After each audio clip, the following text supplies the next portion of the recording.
Klaro man siguro ang Ebanghelyo ganina nga atong nabasa. Kay bininsaya man to. Ang unang pangutana is, kanusa ka last time nga imong gikalimtan ang imong kaugalingon? Kanusa ka last time nga imong gipas-an ang imong krus o nagsunod ka ni Ginoong Hesus? Unsay pasabot mga igsuon sa pagpas-an sa krus o pagsunod ni Ginoong Hesus? Maunang pangutana. Unsa magina siya padre? Magpahimo gid mi og krus sa among balay? Magpakuan gid mi unya amo yung daladalahon na matag adlaw? Kamo mga pare lagi, ngano gagmay man na inyong cross, di ba? Wala man inyong gipasad, inyo man lang gibitay. Ang uban mga artista ilang gibitay sa ilang dalunggan. Di ba? Magpahimo silang cross, ibitay sa dalunggan. Uban buslutan ng ilang ilong, no? Unsa man gyud pasabot ni anang pasanon ang cross og magsunod ni Ginoong Hesus? Ang the best nga mag-interpret ni ana ang katong mga suod ni Ginoong Hesus, kay sila man gyud ang nakaila og daghan og oras nga makikinabi ni Ginoong Hesus. Atong pangutan-on ang mga apostoles. Og atong pangutan-on ang mga early fathers, ang unang mga ginikanan human sa mga apostoles. Giunsa man nila pag-interpret ang kana nga word nga take up your cross and follow me. Maigsoon, kung atong tan-awon ang kinabuhi sa mga apostoles, isa lang sa ila ang namatay nga naabtan og kamaas. Kanang they died in a natural death in a ripe old age. Only John in the island of Patmos, he died there. But the rest of the 11, giunsa man nila pagpasan ang ilang cross. Og I'm telling you, namatay gyud sila sama ni Ginoong Hesus. Although dili sa cross ang uban gisunog sa mantika, ang uban giputlan og ulo, ang uban gibundakan og bato, ang uban gidunggab, stabbed to death, just like Thomas in India. The first bishop in Jerusalem, James, gipatay siya dito sa Jerusalem. Si Pedro gilansang sa krus, upside down. Ang uban gipakaon sa leon. Mao kana actually ang interpretation sa pagpasan sa cross. How did the early fathers died? And how did they live? I'll give you the example. Acts chapter 4 verse 23. Giunsa nila pagpasan ang ilang krus o giunsa nila pagsunod ni Ginoong Hesus? Acts chapter 4 verse 32. The group of the believers was one in mind and in heart. No one said that any of his belongings was his own. Nagkahiusa kuno ang mga apostoles ug ang mga katawhan sa ilang panahon. Og dili kuno makaangkon ang usa ka tawo nga kining tindahan namo karon amo ni. Kining baka, kining kamilyo, kining yuta amo ni. Walay inana nga utok kaniadto. But they all shared with one another anything they had.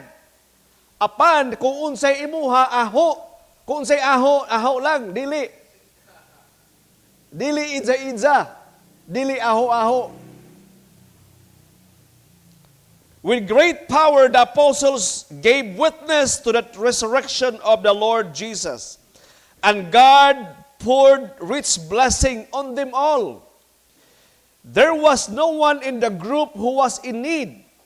Those who owned fields or houses would sell them, bring the money received from the sale, and turn it over to the apostles. And the money was distributed to each one according to their need. Ako bilin sayaw na, kay para di ta magpabungol-bungol o magpabugok-bugok. Ang ilang yuta, ilang baka, ilang karnero, ilang balay, nga nindot, mag-ulang na human, worth 10 million, ilang gipamaligya, ang ilang yuta, ang ilang kabtangan o ang halin, gihatag sa tiilan sa mga apostoles, o ilang giapod-apod. Busa kaniadtong panahon, walay pobre o walay dato. Ang tanan nakakaon, o ang tanan nabuhi, o ang tanan nagmalipayon, o ang tanan nangalagad sa Ginoo, nagsuporta sa iglesia. Ang pangutana, balik ta sa akong unang pangutana ganina. Unsa may buot ipasabot sa pas-anan ninyo ang akong cross o sunod kamo kanako. Ang tubag, katong gibasa na ko ganina. Ang mga apostoles, ilang gibuhat ang gibuhat sa ilang master. Nagsangyaw sa maayong balita. Ang mga pagano, naglagot, gipamatay sila. Apan, taliwala sa ilang kamatayon, nagmalipayon. Walay rehiliyon sa bisan unsa sa tibuok kalibutan nga samtang gipatay, gigulgol ang ulo, nagdaig sa Ginoo. Og niingon siya sa iyang persecutor or executioner, God bless you. Walay na. Christianity lang, Kristohanon lang. Unsa ang kaya nimo mga igsoon i-give up aron napakita nimo ang imong gugma og pagsunod ni Kristo. Kita, ang mga apostoles sa una, ang mga sumusunod ni Kristo, ang unang iglesia, ilang gitalikdan ang tanan, o ilang gihatag ang tanang bahandi, o ang ilang kaugmaon. Their future, they offered it to the foot of the apostles. Ang ilang mao-mao ang kwarta, ilang gibutang sa tiilan sa apostoles. Kay para mahimong investment diha sa iglesia, aron ang iglesia matukod, pinaagi sa mga apostoles o pinaagi sa mga early fathers.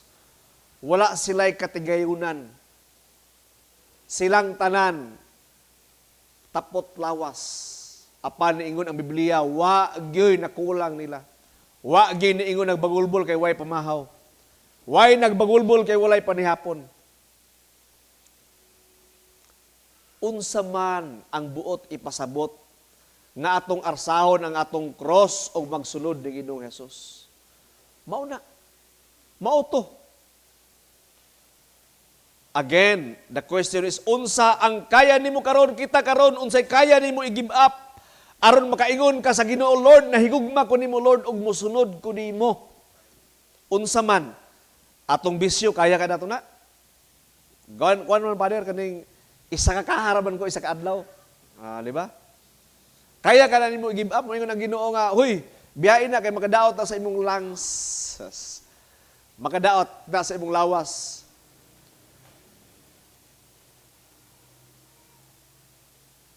Kaya ka na to? Pagkapalahubog, di man ni palahubog mo paner, tagay-tagay ra man ni kaning. Pero mo ingon ang Ginoo nga biyain na kay wa ko nalipay na imong gibuhat. Si kalag tagay unya pag uli nimo sa imong balay, wala na nagkadimao. Imong asawa, imong anak wa nay nagkalabanit. Biyain na. Kaya ka nato na abiyaan? Maigsoon? Anugon man kay pader, kay libre baya. Di man ko mugasto pader, ay ko malang ko tigutan sa panakot para pulutan. Ang atong pagkababairo, mga babae po, pagkapalakiro, tama ba? Babae, palakiro, kanang hilig sa lalaki. Ay, buing na nga ang sa tinuod la sa mata sa Ginoo, equal na baya. But the thing is, the question is, kaya ba na ni mo biyaan? Para imong pamatud-an nga nahigugma ka sa Dios? Korisma man pader karon lang pero pagka-Easter pamadaw na sad. Kaya makaha. Mga batanon ang Mobile Legend nga saputon mo suguon sa inyong ginikanan kay di mo magpadisturbo kay sige mo na ng cellphone. Mga youth, katong gadula og Mobile Legend, Mortal Kombat. Unsa pa na diha ka mga dula sa games nga di na mo kasugo, kaya ka ha? Kaya ka nato na i-give up, maigsuon? Addiction sa Facebook, you spend 3 hours. Like, share, subscribe, unya, mag-comment-comment na yun. Telenobela, chismis, o pagpangutang. Indra mo, istari ginang pangutang pa rin. Pwede din akipon? Di pwede, akip yun. Nalista na diri, it's been written. Nahisulat na. Di na mapadas. Kaya ka ha? Gluttony, pornography, pagkamasuyaon. Issue na pa rin. Daghan Kristohanon masuyaon. Mag-post lang sa Facebook, mapresyo na yun. Hala, grabe kasi sila pamilya, sige lang suroy-suroy, Gahapon, dito man sila sa Butuan, karon na po sa Bukidnon. Kita dani yung taon, yung bala, yung ikaw man God, kaya wa kay gugman ako. Wa na. Ang bala, gaway sala, gibuang sala. Nadautan sa asawa, nga masuyaon. Browse sa Facebook, hala, nindot kasi sila og balay. Ilang balay, ilang kurtina, kay blue manigapon, karon kay putik na sad. Di ba? Mangutang na sa nagbana, sige, mangutang tadir, kay magkontesta. Di tang palkansi, makaingon lang unya sila ga, way ato, makaingon lang sila ga pobrita, daog-daogon ta. Di ba? Pagka masuyaon, daghan Kristohanon masuyaon. Again, the question is, niining panahon sa Korisma, kaya ba na nato i-give up? O after sa Korisma, panahon sa Easter, kaya ba nato na gadili nato na kuy-kuyon?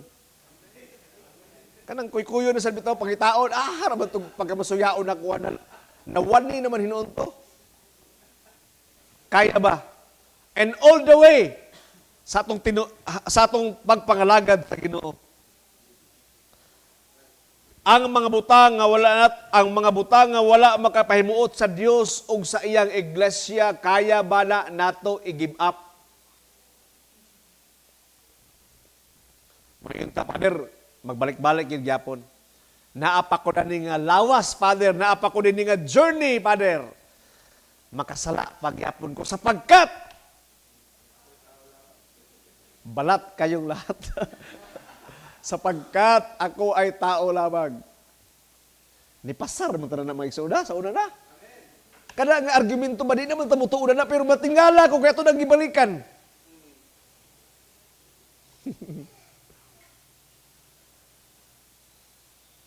Pero ayaw niya i-condemn yung kagalingon na nga, nakasala pa ta, palayo lang ko sa Ginoo, Father, kay di man di inanak man di ta di ay dili.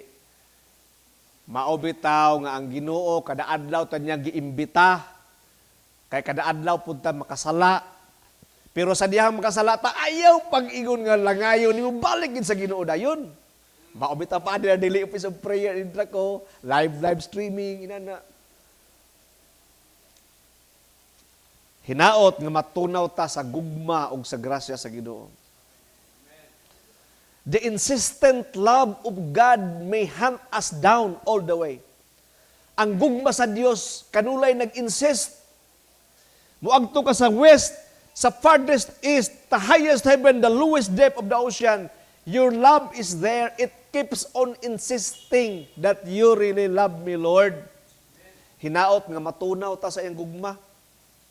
Og ato nang undangon ang pag-abusar sa iyang grasya, sa iyang kaluoy, ug sa iyang gugma. Makaamgo na gid ta ba? But the balance there is do not condemn yourselves. Tungod kay the love of God is infinite. walay kinutuban kita raman mga tao naghatag og limit niya na. Again, the question is, unsa ang kaya nimo give up aron mapakita nimo ang gugma ni Kristo o ang imong gugma sa iglesia? Kaya ra ba ni Kristo maigsuon ang konsekwensya imong gugma, pero usahay ato maigsuon sa iglesia din nila kaya? Mura mag-amahan ba? Ang kabuang sa amahan, kaya ra sa asawa, pero ang mga anak maoy mag-suffer. So hinaot unta nga kita atong tan-awon ang atong mga anak o ang sumusunod kanato. If wala nimo gipas-an ang imong cross, I'm telling you, na kay lain gipas-an. Kung wa ka nagsunod ni Kristo, I'm telling you, na kay lain gisunod. Niingon ang Biblia sa itong gibasa gayna, kinsa katong nagmahal sa iyang kinabuhi, kawad-an hinuon niini. Kinsa katong nagmahal sa iyang kaugalingon, pirmin niya busgon, perminti niya pakanon, perminti niya sudlayan, losyunan ang iyang panit, perminti niya lingal-lingaon ang iyang mata. Kawad-an ka undo sa imong kinabuhi. Kung kita mapatuyangon sa atong kaugalingon, kay atong gilove myself ang atong kaugalingon, di man daotan. It's a basis gali sa paghigugma nato sa uban. Because you cannot love others unless you love yourself. Because the Bible says, love others as you love your.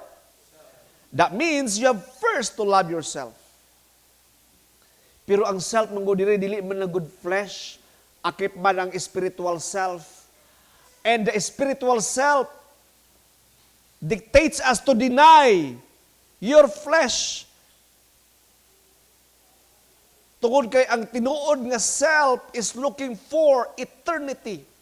That means you have to look for the eternity for other people. Imong lantawon usab ang iyang ugma, dili lang ang iyang gikaon, pamahaw paniudto panihapon. Apan ang kawadaan sa kinabuhi tungod sa paghigugma sa Dios ug alang sa ebanghelyo, makabaton hinuon niini. Maigsoon unsaon nato paghigugma ang Dios o pagsangyaw sa iyang ebanghelyo. Biyaan nato ang atong sala. Unsaon nato paghigugma sa Dios? Atong kasilagan, ang gikasilagan sa Dios. Unsa may gikasilagan sa Dios? Ang katong gipas-an didto sa cross ug iyang gilansang sa cross, mao ang atong sala, mao kato ang gikasilagan sa Dios. Unsao nato pagsunod sa Dios aron makapahimuot kita kaniya, atong kasilagan ang iyang gikasilagan ug atong higugmaon ang iyang gihugma. Mo ba ka nang mangulitaw bitaw ka? Mga batanon? Kung ang imong gipangulitawhan, hilig ka na ikaw, hilig-hilig po, di ba? Hilig ka na nga movie, ikaw halagin sa research. Inana. Kung siya pet lovers, up. Sa una nga banggaan, ligsan mo mga iro o mga iring, karon pet lovers na po ka, di ba? Tungod kay iya man naghihigugma, you have to embrace what she loved. The same with God. If God hates sin, you have to hate sin as well. If God loves righteousness and doing the will of the Father, we have to do the same. Maigsoon, biyaan nato ang atong sala, kay gikasilagan kana sa Dios, og ops, ayaw tan-awa ang sala sa uban. When I say atong biyaan ang atong mga sala, tan-awa please ang imong kaugalingon. Ayaw kwentaha ka ng sala sa uban. Kaya kung singag kwenta sa sala sa uban, ang truso nga nagbabag sa imong mata, dako kaayo. Tan-awa gyud ang imong kaugalingong sala, kay ang imong dakong kaugalingong sala, mao kana ang imong sala, ug ayaw tan-awa ang sala sa uban. Aron sa ingon, makasunod kita ni Kristo ug ang iyang cross lamang mao ang atong mapas-an ug magsunod kita kaniya. Sa pagsunod nato kaniya, sa pagpas-an nato sa atong cross, matingala ta kay naa diya ang kalinaw that surpasses all understanding. Mao kana ang grasya o gasa sa Dios. Mao kana ang mensahe ni ini nga korisma nga atong ibutang ang cross nga atong ginadala. Tungod kay kana nga cross dili iya ni Kristo ug atong pas-anon ang cross nga gihatag ni Kristo, for he said, "My load, my weight, the yoke that I'm giving you is light, for I am gentle and humble in spirit. Learn from me and follow me." Amen. Palihog, balidog.